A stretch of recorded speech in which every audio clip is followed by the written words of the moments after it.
everyone, it's Shane Conto, your Wasteland reviewer, and welcome to the Streaming Wasteland here on the SPDM Crew Podcasting Network. And this is my weekly show where each Friday I highlight three streaming services with one previously released film from each, and hopefully you have a nice docket of films to be checking out for your weekend.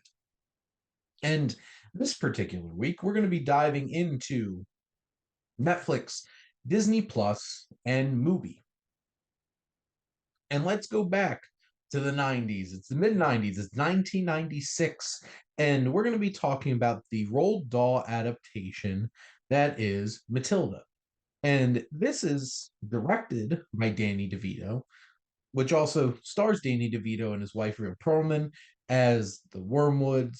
And this film focuses on the story of a young girl, Matilda, played by Mara Wilson, who winds up going to this particular school led by the Trunchbull, played by Pam Ferris.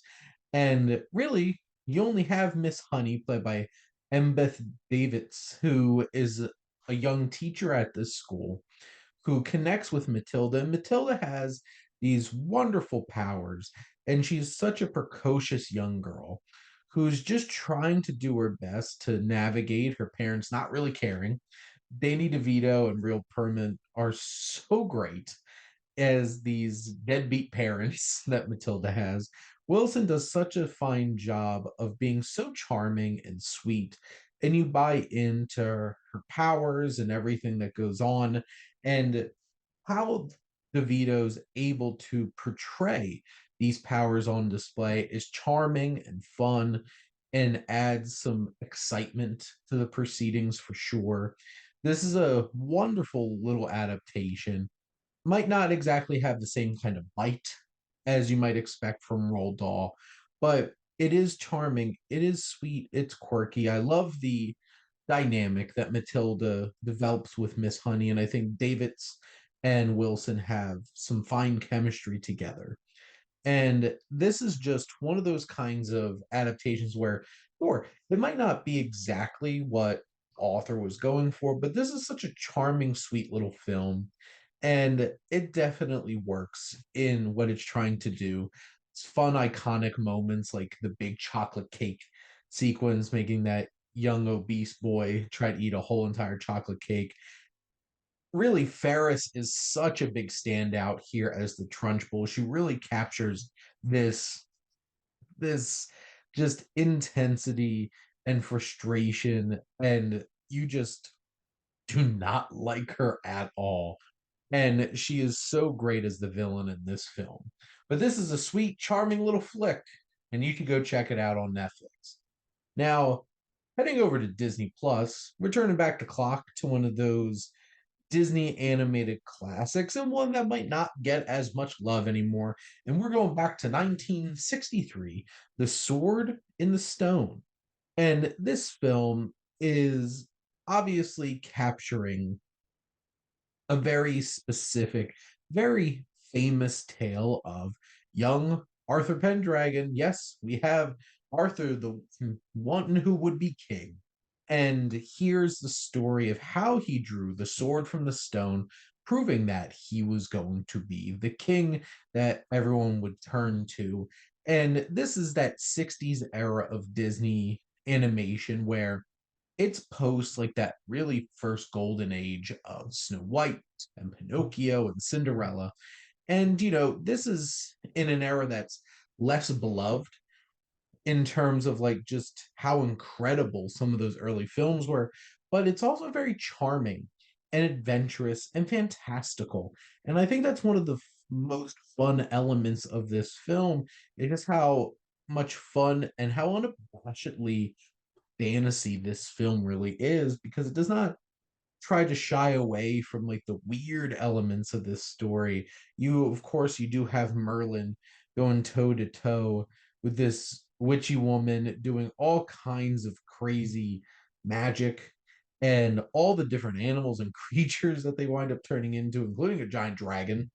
And it's just such a fun, wonderful experience that really just, for an hour and 19 minutes or so, you get to sit back enjoy something fantastically fun and wondrous.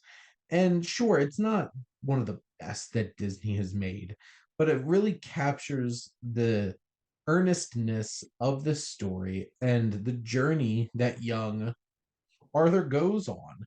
And, Carl Swenson is so much fun as Merlin, and just this wondrous little experience just captures so much fun. And I think the voice cast, I think they do a fine job. I think the animation is like very 60s Disney animation. And I think it works. It works really well. And this film might be a little thinly plotted, but it has a lot of magic about it that makes it such a fun watch, and certainly worth going back and taking not even an hour and 20 minutes of your time to go check out one that maybe you haven't watched in a long time. I know this was a big one when I was a kid, so going back, I would love to go check The Sword and the Stone out for old time's sake. Lastly, we have MUBI, and this is a particularly special release from 2006 from director Tarsem Singh, and this is The Fall. And this fantastical drama is something very special and apparently did not have a whole lot of distribution options, and very recently wound up on MUBI, brokering the first deal to actually stream this. And this is an interesting dual story of in 1920s Los Angeles, a stuntman who's bedridden after he does his first ever stunt.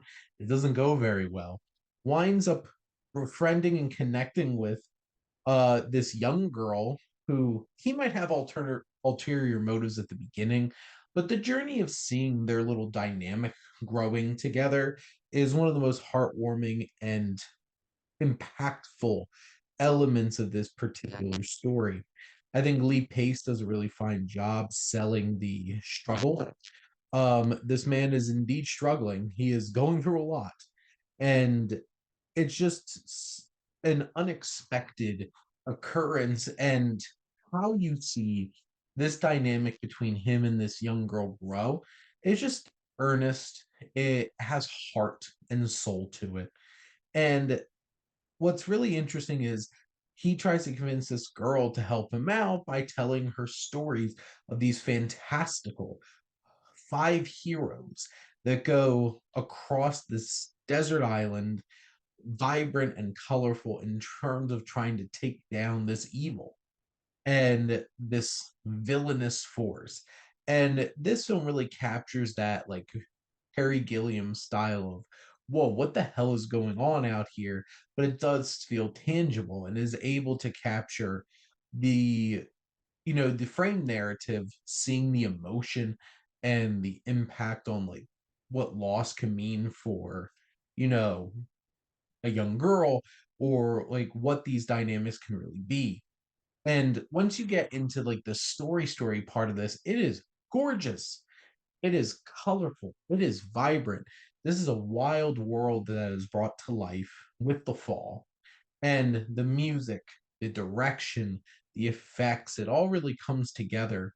And this film is, you know, it might not have the most captivating narrative for sure, but what it's able to do is capture some emotion in terms of this dynamic, this pseudo father daughter dynamic that is growing throughout this film. And it's the colorful, energy filled, wondrous adventure elements of this film really makes this soar. And this might not be fully cohesive cinematic experience, but you cannot deny the wondrous places that you get taken to by Tarsem, the director of this film, which this film's also co-written by Dan Gilroy, which is interesting, kind of unexpected. But you have Lee Pace leading the way with a strong performance, and everybody else pretty much follows suit along with it. There's some fun performances, like Robin Smith, who plays Luigi, who's like an explosive expert out of like the five. characters that we have, and you know, each of them are doing a great job. Leo Bill, who plays Charles Darwin, had some interesting layers to it as well. This is just a fascinating film that has so many unique visuals and action set pieces and stuff like that. And the framing device is emotional and impactful too.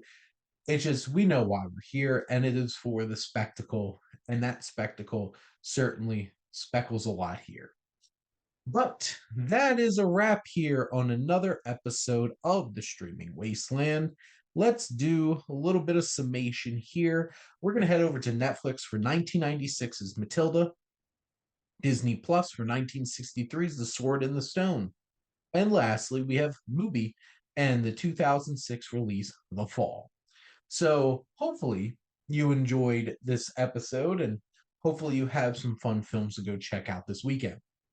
Make sure to like, comment, and share on this episode. What's your favorite Roald Dahl adaptation? What do you think is the most underappreciated classic Disney animated film? And also, do you like some crazy, wild, fantastical elements thrown into your films? Well, you should probably watch some Terry Gilliam then. But make sure to follow or subscribe wherever you listen to your podcast. The SPDM Crew Podcasting Network is expanding. We have so many great contributors and collaborators bringing life to so many great shows, whether they're about movies and television and sports and physical media and comics and even more things, I am sure, than, even just chilling and chatting about life. And if you like our logo, check out HiFlyer Creative. They do some great work. But most importantly, thank you as always for tuning in and supporting the Streaming Wasteland here on the SPDM Crew Podcasting Network.